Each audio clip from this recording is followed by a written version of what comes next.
เขาถามได้เป็นนี่ได้ทั้งเมียเมียบอกมาแล้วบ่ยังเขาวานนี่ก็มาให้มาเราไปยังมาไปกับเจน่ะไปกับเจกับตลาดอยู่ตลาดนั่นแหละหาตามอย่าบังไปส่งเจแล้วคนบ้านน้องแดงไปตลาดไปซื้อเครื่องของแบบเราตั้งเขาสงสัยว่าจันมีไปจักลืมเฮาเนาะเฮาก็คิดอื่นคือกันเนาะไม่บอกคือว่าอนาคต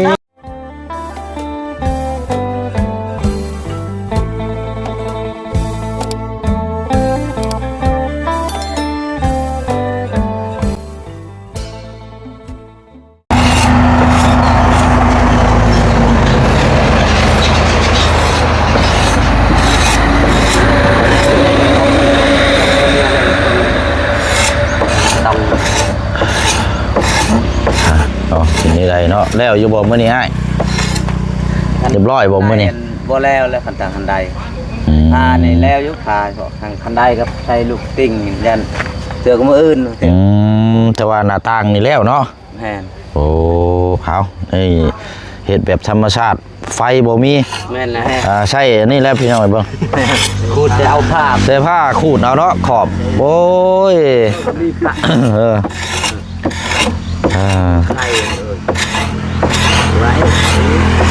คันสิว่าก็ยุกย้อนยุกด้วยนะคันสิว่ากันเนาะเราเนาะอย่างน้อยกันนั่นแหละพี่น้อยประตูตัวใหญ่เทิงกันเนาะเรียบร้อยแหละเอากลับเข้ามาอัปเดตมาเยี่ยมมายามให้พี่ให้น้องเขานี่ครับไปชมเบิ่งความสวยความงามน้ำกันอีกเนาะกับทางบ้านของทางน้องหลอกแค่ไปหน่อยเนาะเสียงก็ยังบ่เต็มระบบปานใดพี่น้องยังเจ็บคอคือเก่าอยู่เมื่อคืนนี่ก็นอนไอเบิดมือเบิดคืนไอจนว่าปวดเบิดเส้นคอนี่จนโอ้ยชัดบ่ได้รับบ่ได้นอนจนว่าเลยไอแกเอาเนาะพี่น้อยเนาะเจ็บคอเมื่อคืนนี่ก็นอนไอเบิดมือเบิดคืนอดจนหน้าจนซีดเบิดกินยังก็คือเก่าเนาะเอาพี่น้องเนาะทักทายสบายดีและสวัสดีพ่อแม่พี่น้องเบิดสุขุสุคนเด้อพี่น้องเนาะพบเจอกันอีกคือเก่าคือเดิมพี่น้องเนาะเอาเพิ่มเติมในกาเขตของทางน้องใจดีเนาะพี่น้องเนาะตอนนี้ก็ยังเงียบเงาพี่น้องเนาะยังเงียบเงาคือเก่าเนาะยังมีแต่เสาที่เขาซื้อมาแล้วมามอบให้อะไรพี่น้องเนาะแล้วก็รอทั้งตินเคียงแต่ว่าทั้งตินเคียงทั้งบ่าวประธานป้องรับผิดชอบพี่น้องเนาะแต่ว่ายังบ่ทันได้มาส่งอยู่จังมื้อใดพี่น้องเนาะเดี๋ยวติดตามเบิ่งน้ำกันเนาะเป็นทางน้องใจดีนี่แหละทั้งพ่อแล้วกันเป็นนี่ใดพี่น้องมาซอยเบียกบ่อ้ายเป็นเราชอยเบียกไปเบิ่งเขาเฮ็ดมาเบิ่งเขาเฮ็ดอันน่ะบ้านเจ้าน่ะอยู่บ้านหน่วยหอบสมบ่นั่นแหละเมื่อวานนี้เขาเข้าไปพุ่นแรกเมื่อวานนี่มีอยู่ 2-3 ครอบครัวบ้านหน่วยหอบก็เป็นบ้านเจ้านี่แหละเนาะคันว่าเข้าไปทางลัดก็แม่นบ้านทางเมืองแสนเนาะขึ้นเข้าไปทางนั้นก็แม่นบ้านอีกยังก็มองกันค่าเนาะมาบุญเนาะนะพี่น้องบางเบิ่งมื้อนี้ก็จักสิยังใดพี่น้องถ้าว่านั่นก็จังถามเบิ่งทีมงานก็นั่นก็สิขึ้นไปเนาะก็มีหลายครอบครัวที่เข้าไปเยี่ยมยามเมื่อวานนี่ก็เนาะแต่ว่านักอยู่พี่น้องเอาเนาะมาเบิ่งทางนี้ก่อนบัดนี้เนาะแท้น้องดอกแค่บ่ได้อยู่บ่กินอ๋อให้กินบ่อ๋อเห็นให้อยู่ได้กินเนาะโอ้โดยเอา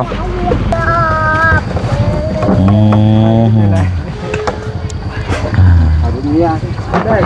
ได้เฮียเอาตัวลงเลยมุดจุดอยู่ที่ไหนเอ้าตัวนี้ใช่สาให้นี่นะอ๋อคุณบอกอ๋อตัวนี้2อย่างนี้เนาะโอ้สีเต็มระบบไปเลยเนาะใส่ลูกดอกลูกติ้งเนาะใส่มีดอกบันไดแต่ว่ามันสียากเนี่ยก็คือไฟนั่นแหละไฟบ่มีใส่เครื่องมือคันว่าสีใส่ แก่เข้าไปในบ้านกบเนาะ ไป แล้วจังมาประกอบจังซี่ครับคือว่าแล้วมันก็กลับไปกลับมาเนาะ นั่นแห้งเที่ยว ลบไปลบมาลบไปแบบซี่นี่ยังโอ้ยโอ้แหละพี่น้อยเมื่อยแล้วโอ้มาน้อยเราใหญ่ไวดีเนาะแบบเดียว ได้ชุดตั้งไหนเหรออันดับหนึ่งโลกอันดับ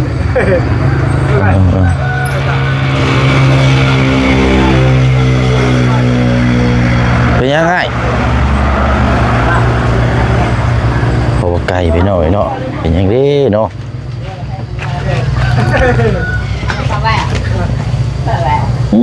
บาดในต้มยังดีนี่โอ้ต้มยังนี่คือมีแต่น้ำกับอันนี้แท้นี่ ต้มให้ม้านั่น โอ้ใหญ่มากเลยเป็นแต่เพลงแค่นี่ตัวเทิกชับนี่เนาะ สบายดีเด้อ เลยเอาเนาะมีจักโตก็ ยัง4โต๊ะ ยังชีโตว่าเดี๋ยวนี้นะว่าเห็นแต่แพงได้พี่น้อง เขาเอาไปเลี้ยงตัวนี้ยังซองอยู่น้ำนองแต่ว่าซองโตเอื้อย2คนก็เอาไปเลี้ยงแต่ว่าเราเอาให้มันปะนมก่อนกินแบบว่าเอาเงินอยู่เรือนเรา ให้มันอันน่ะเดี๋ยวเมื่อมันสีหยอดได้เนาะให้มีกินนมกินอย่างก่อนใช่ไม่ใช่เดี๋ยวก่อนเด้อเด้อฮะ สบายดี โดยแม่มื้อนี้นี่อีก2ฟังเนาะกับตัวนี้เนาะ ดู เอาใกล้แล้วโอ้หมากอันนั้นก็เป็นหมากเลยแซ่บได้อ เพื่อตั้งนั่นกี่จะเดาไอ้ เมา แบ่งให้เขากินข้าวให้อายกินน้ำกันเลยเนาะ เห็ดตัวได้น้องเอ้ยโอ้เห็นยังกินนั่นนี่นะ ป้า ต้มปลาบ่ โดย โอ้เนาะปลานิ่นบ่เนาะ โดย เอาย่อดูได้เห็ดให้เพิ่นรอดเอายังชาในหม้อนี่ไงเฮ็ดนี่หม้อต้มกาแฟนะเอา เอา กินข้าวกินน้ำเนาะ ดูต่อ ทั้งลูกเคยพี่น้องเนาะ เอา 2ลูกเคยพี่เคยถือว่าเป็นเวียกเป็นงานเนาะโอ้ซอยดีได้พี่น้องเนาะถือว่าดีได้มีตู้แล้วนี่ มีเนี้ยไปกี่มีเนี้ยมาเอา เย็น โอเคเอา ที่ได้สุดได้ก็คือ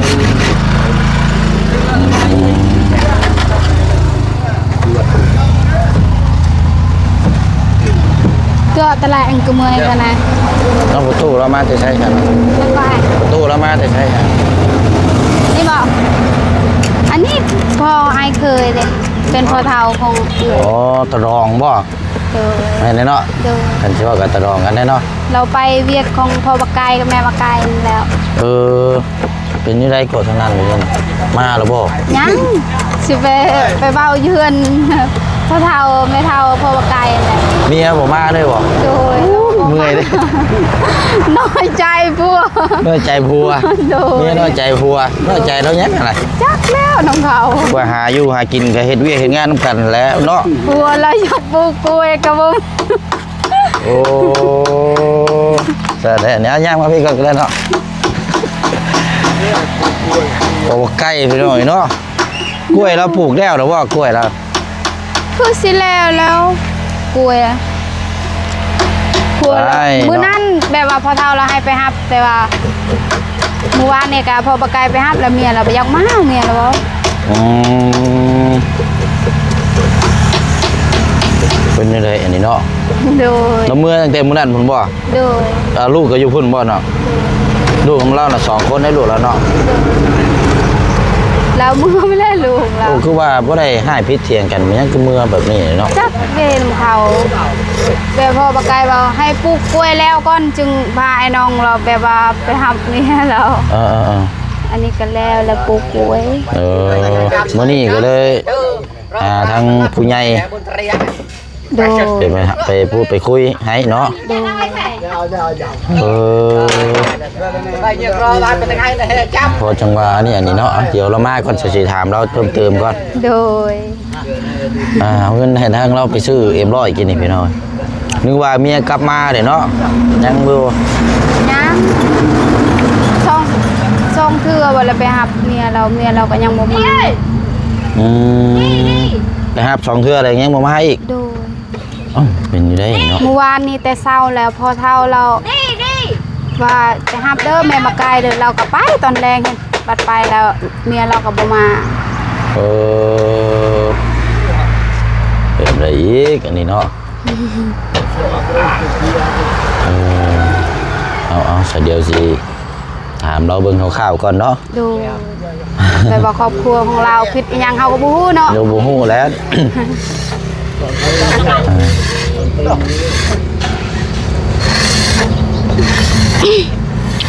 นี่คือผู้ใหญ่เนี่ยเพิ่นมาพร้อมที่จะเว้าไปนี่เนาะ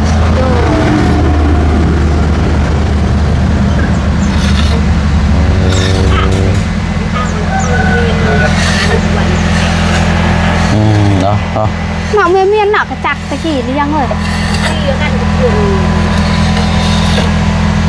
เออ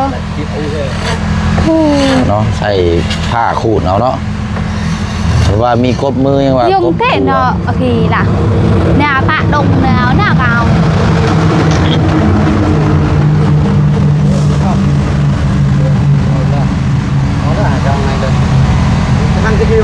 8 โมงปลายนิดหน่อย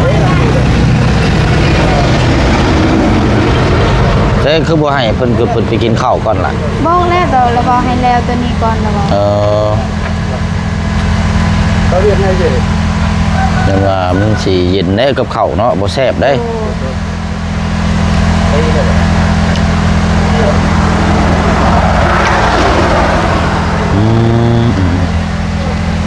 เบิ่งนำกันหั่นแหละพี่น้องเนาะนี่ได้เจ้าก็ยันบ่ได้ไปทางอื่นนะมีแต่ว่าโลเบิ่งน้ำเพิ่นอยู่นี่แหล้วเนาะ โดย ก็เดาเลยแก เวลาแบบว่าขาดอิหยังก็แบบว่าเวลาเขาไปซื้อก็สบายแบบว่าเอาไปให้อิหยังก็ย่างอีกแบบว่า แม่นแหละ ไปตามอิหยังอีก ขาดตบตะปูอย่างต่างๆเนาะ โดย ก็ได้เรียนซื้อให้ซื้อนี่ซอยเพิ่น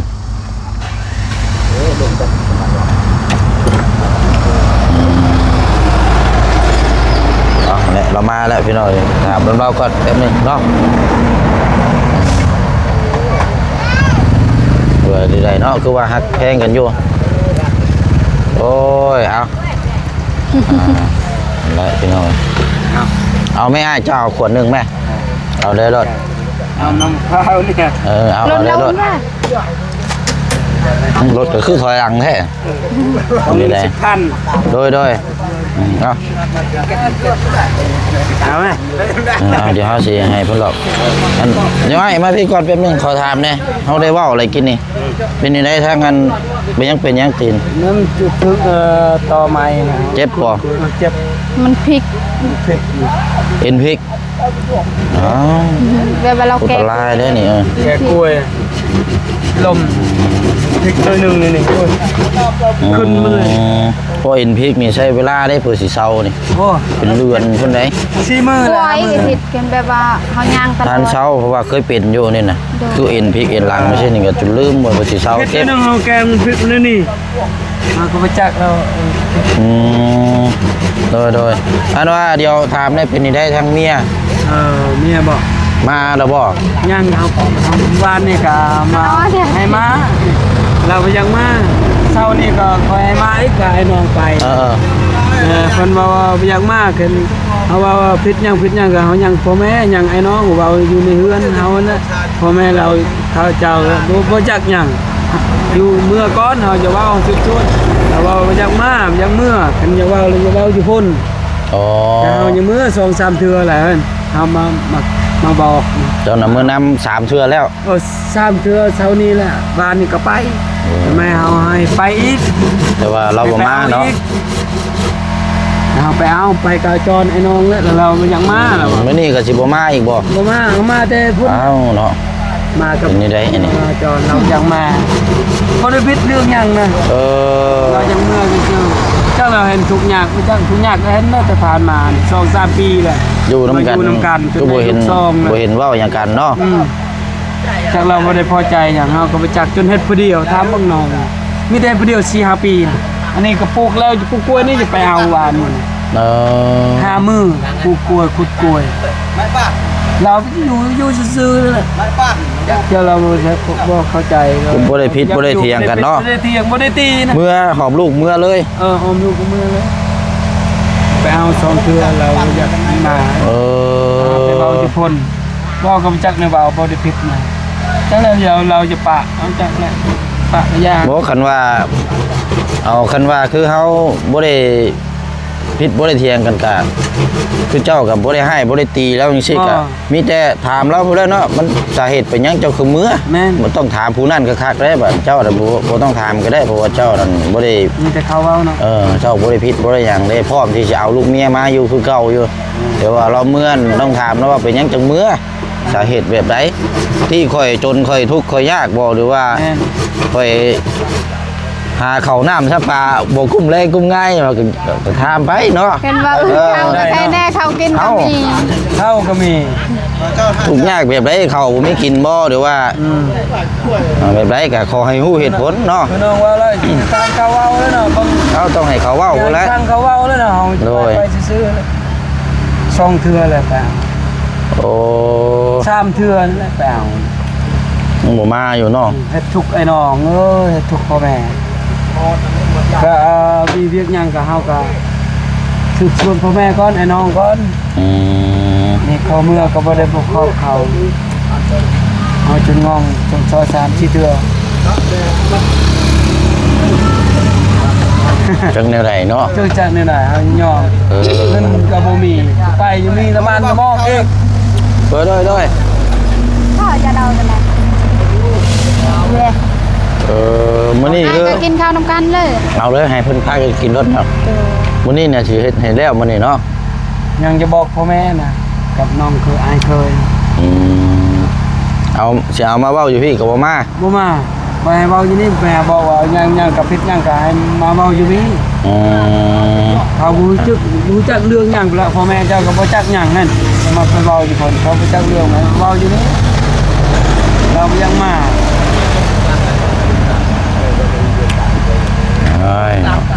ให้น้องดอกแค่นี่ไปเอิ้นเรามาไปเมื่อยดอกเฮ็ดหยังนี่ครับเดี๋ยวว่าเรามาเอาหยัง อยู่ยังบ่นี่เมื่อเฮ็ดให้เฮ็ดนาอยู่ นายชวนได้เวลาปลูกข้าวนำเข้าเลย แต่ว่ายังบ่ได้ไปเอาเนาะขุดกล้วยก็วันนี้มื้อซื่อนี่ ยามนี้แห่งมีเวียกลายเนาะแบบว่าเขาสิซักเขาให้ยังแบบว่าพี่น้องเขาก็เวียกลายแหละ เริ่มเข้าเวียกเข้างานได้ช่วง โดย เขาเรียกจะทึกตัวนี้อีกโอ้แล้วเลย เขากันแห้งกับบ่ติดอกแบบว่าอันนั้น ย่างไปย่างกับกับพังก้อนอย่ามือเนาะเฮาพังก้อนแบบใดแบบใดบ่ทึกเฮากะพังไอ้น้อง เห็นพอปากไก่ตีคู่มือกะเพราะว่าเนาะอันนี้บ่ได้ตีเนาะ บ่ได้ชนจอเมียเด้มีแต่เฮ็ดอย่างเดียวมีแต่ไปหายไปสวน แต่เวียกแต่งานเนาะ เพื่อให้นี่ก็มีเฮาบ่ได้ติดเลยกล้วยก็บ่ได้ติดเรามาก็บ่ได้ติดอยู่ก็บ่ได้เฮ็ดหยังนะ ถ้าพอปากไก่ตีแล้วก็แบบว่า บ่ ทางพี่น้อง เจ้าเมื่อนั่น อันนั้น เจ้าถามเราอยู่บ่แบบเป็นหยังเจ้าคือเมื่อนี่เหตุผลแบบใดเจ้าถามเราแบบซี่อยู่บ่ เหตุผลมีอยู่เหตุผล เจ้าถามเมียอยู่ว่าเป็นหยังเจ้าคือเมื่อยดอกข่อยเป็นหยังข่อยบ่รอข่อยบ่ทุกข์ยากแบบใดเจ้าถามอยู่บ่เดี๋ยวว่านี่ แม่ตังเหรอแม่ตัง ถ้าเพิ่นมาบอกได้ว่าสิบอกให้ แม่ตังบอกว่าเฮาจะไปกับเจ้น่ะไปกับเจ้กับตลาดอยู่ตลาดนั่นแหละหาตามอย่าบัง ไปส่งเจแล้ว ไปส่งเจไป คน ซื้อ บ้าน เครื่ น้ อ อง งแดงไปตลาดไปซื้อเครื่องของแบบว่าเราตั้งหานเด้แบบว่าเวลา เราเคยไปนะฮักแพงกันนะเราบ่เรามีอยู่รถเราบ่มีไฟครับ เป็นมีเจ้แบบว่าเพิ่นอยากใช้แบบซื้อเครื่องของ ใส่ ให้ กัน คือว่า นะคนบ้านเดียวกันฮักแพงกันนะ เราก็มีครัวแล้วล่ะ มีผัวแล้วใส่แต่เฮาอยู่นํกันนะ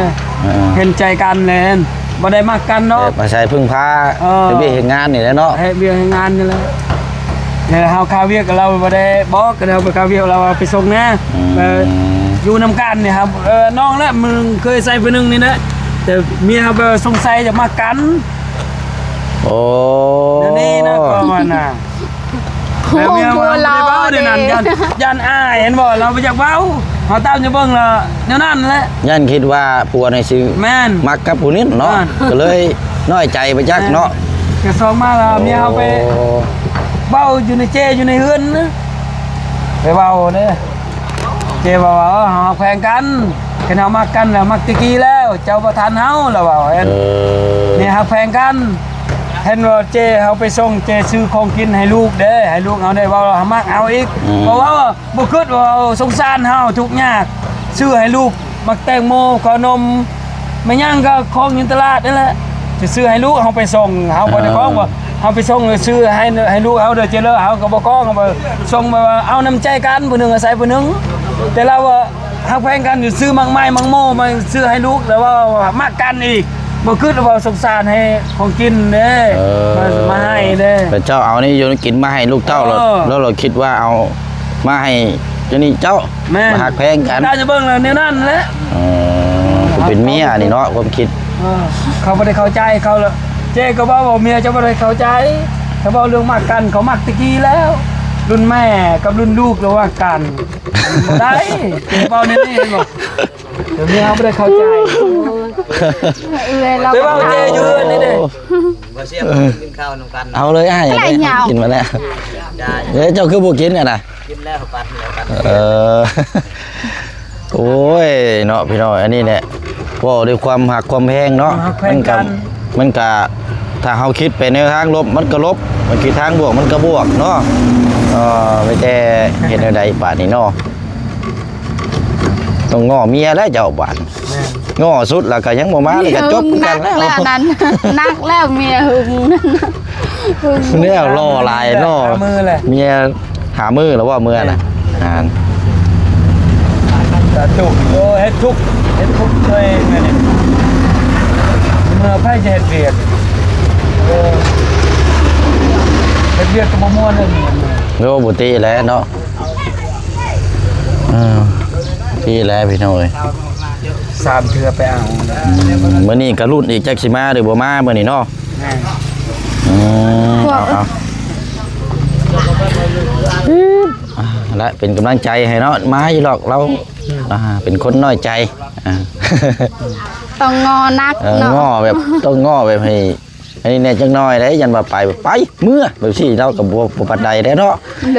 ย นะเมื่อแล้วเมื่อหาอยู่หากินอยู่บ้านอยู่เฮือนเฮาพุ่นแล้วเฮ้ย ไปเอามีแต่เราอยากหายก็อยากหาย นั่นเอาพาไอ้น้องไปจอนไปวันนี้ก็ยังหายกันแล้วเราก็ยังหายกัน เอาน้องกันอันน่ะให้ทางพี่เฮยเจ้าน่ะเปิดแปลง ขอบใจเด้อขอบใจเด้อ ขอบใจเด้อ เอาหั่นแหละเดี๋ยวสิมาเยี่ยมยามใหม่เด้อ หน่อย สู้ๆพี่น้อยเรื่องมันมีอยู่ครอบครัวหนึงอยู่บ้านเฮาก็คือกันอันนี้ก็ฮักแพงกันดีๆ4-5 ปี อ๋อ บ่ได้ผิดบ่ได้เถียงกันมาฮอดบ้านปั๊บฉีกใบรับต้านเลยนั่นยังยากกันยังงูอย่างเลย ยากันเลย ยากันเลย คิดกันจนไปนี่บ่ หลานนุ่งเฮิมเด้ อ๋อไปหักแพงกันนี่เอามากัน เฮ็ดงานนํกันกับเฮาเฮ็ดงานนํกันฮักแพงกันคือสิมันแหละบัดมาบ้านโดดเมียปะบ่ฮู้สาเหตุหยังเลยผัวก็ยังงงอยู่ อ๋อ ว่ามีผู้ว่าไหมหรือว่ามีนี่ก็บ่ได้มีเด้ ยันมีไว้จัก บ่เขาว่าบ่ได้มีอ่ะ เฮา เขาว่า นี่สงสัยว่ายันมีไว้จักลืมเฮาเนาะเฮาก็คิดอื่นคือกันเนาะ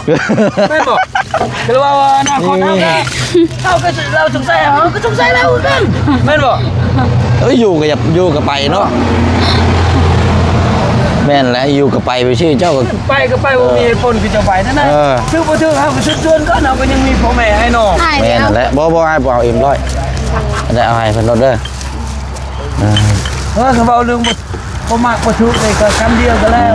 เอาครอบครัวนี่ก็มันเป็นครอบครัวนี่มันยาวยังมันยาวพอเรื่องยาบ่ฮอด10นาทีบ่ชั่วโมงก็ยาก็ยาเฮ็ดได้ลูก10ก็ปะแล้วเฮ็ดได้เนาะ แต่ว่าขอให้ฮู้ว่าย่านี่เขาเหตุผลแบบไรเนาะเอาจังฮู้เนาะมันสิไปที่มา ยันเราจะได้ผัวใหม่ไม่จักแล้ว ปะเลยผัวเก่าคือรถเลยปะเลยรถใหม่รถเก่าซื้อรถใหม่อีกเนาะเบื่อแล้วเนาะ หาเอา นี่ก็คือกันเนาะ รถงามๆมาจัก ร ดิ ถรถเก่าแล้วรถคำคูณ งา มัน ม บอก แล้วรถเจ้าแต่ว่า อ่า เจ้าต้องงอนนะ ท่านว่าโอ้รถเก่าอยู่รถนี่ฮะพี่ว่ารถเก่าอยู่เขาซื้อได้ยนต์มันนั่นบอกเขาให้10 ล้าน20 ล้านก็ไม่จะขายจงเมียนอยู่รถจงเมียนอยู่เฮือนให้คำคูณบางคนโอ้ขายปะจะได้ยนต์มันเนี่ยอันนี้คือการปะเลยตัวเก่าจะเอาตัวใหม่เลือกให้ได้ชุกให้ต่อ เอ้ยเนาะเอานั่นแหละเป็นกำลังใจให้เนาะยังไงไปเว้าไปหยังกันแล้วก็ยังบ่อันนี้ก็เห็นแต่เท่านั้นแหละเนาะเป็นได้ใช่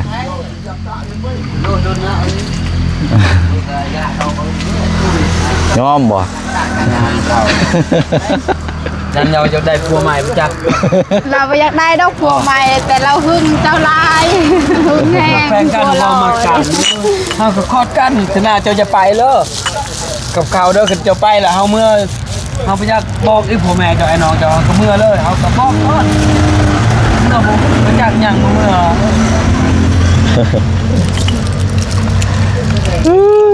เอาถ้าตามนั้นได้จ้ะเด้อเอาเป็นกำลังใจให้เนาะเดี๋ยวจังมาเยี่ยมมายามพี่น้อยเดี๋ยวเอาเดี๋ยวบ่เสียงก็สิเอาเมื่อพูดก่อนพี่น้อยซื้อเครื่องของอันนี้ก่อนเพื่อนก่อนเพราะว่ามื้อนี้วันพระวันศีลเนี่ย โดย เอาเดี๋ยวมาเยี่ยมยามมาเบิ่งความสำเร็จน้ำกันใหม่อีกเด้อน้องเด้อ แบบว่าตอนแรกรถฟอร์ดเราที่มาฟอร์ดยัน ไทยอันนี้บ่ โดย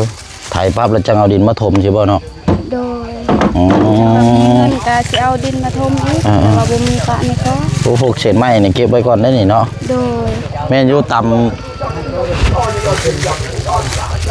อันนี้ได้ใส่เนาะสิลายได้เนาะเป็นว่าเราดีกเลี่ยงก็ดีกเลี่ยงได้เนาะให้ปล่อยให้เพิ่นต่ำแนว สัญญาณบ่ได้ก็ขุดไว้มันบ่ตาย มัน ว่ะ บ่ติดแล้วบ่ตายมันก็ตายแล้วอ่ะมันห่างไงแหละเป็นไง เป็นหมากอยู่ได้นี่ มักมันใหญ่ๆเลยนี่เด้ออันนั้นมักน้อยอ่ะ จะได้ขุดรอบๆเนาะ ดู ลองเบิ่งเนาะ ดู แต่ว่าตอนหน้าน่ะบ่ให้เพิ่นเอาออกก็ยะ บ่ตัวนั้นเอาไว้ เอาไว้กินหักกัน แล้วว่ามื้อนี้เราก็บ่อยู่ไปพุ่นเลยน้องว่าบ่มีบ่อนเฮ็ดกินแหละอันนั้นจังน้อยย่างไอ้เคยอีกว่ากันอยู่ไปพุ่นไปพื้นครัวนี่ต้องมางใหม่ เด้อเอาเดี๋ยวช่วงนึงแดงเนาะซะเนาะเดี๋ยวสิมาเยี่ยมยามใหม่อีกเด้อเด้อเอาเนาะแหละพี่น้อง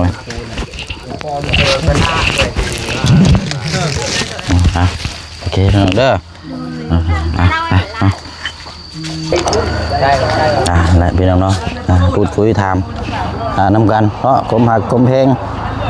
โอ้ยนี่แหละพี่น้องเดินทางเนาะเอาทำยังติดตามเบื้องเคสของทางน้องเราแค่นะพี่น้องเนาะเพราะว่าทางน้องเป็นว่าช่วงแรงๆสิมีรถฟอร์ดมาปรับหน้านี่พี่น้องเดี๋ยวช่วงแรงจังสิเข้ามาอัปเดตเบื้องน้ำกันอีกเนาะพี่น้องเนาะความสำเร็จความ